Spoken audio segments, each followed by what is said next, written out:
Medical కాలేజీలో ragging కలకలం రేపింది. సీనియర్ ఫస్ట్ ఇయర్ విద్యార్థిని ర్యాగింగ్ చేశారు. ఇక విషయం తెలుసుకున్న బాధిత విద్యార్థి సోదరుడు సీనియర్లను నిలదీశాడు.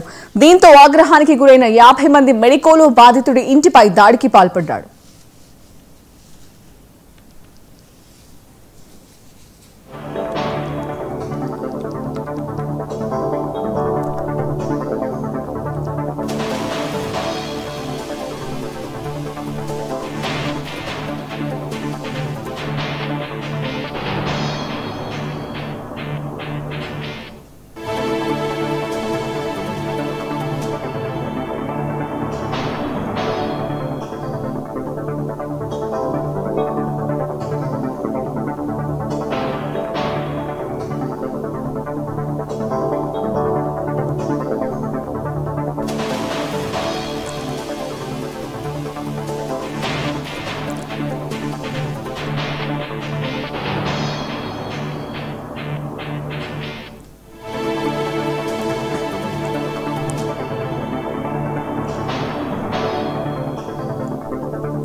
సంగారెడ్డి ప్రభుత్వ మెడికల్ కాలేజీలో ర్యాగింగ్ కలకలం రేపింది. సీనియర్స్ ఫస్ట్ ఇయర్ విద్యార్థిని ర్యాగింగ్ చేశారు. విషయం తెలుసుకున్న బాధిత విద్యార్థి సోదరుడు సీనియర్లను నిలదీశాడు. దీంతో ఆగ్రహానికి గురై 50 మంది మెడికోలు బాధితుడి ఇంటిపై దాడికి పాల్పడ్డారు.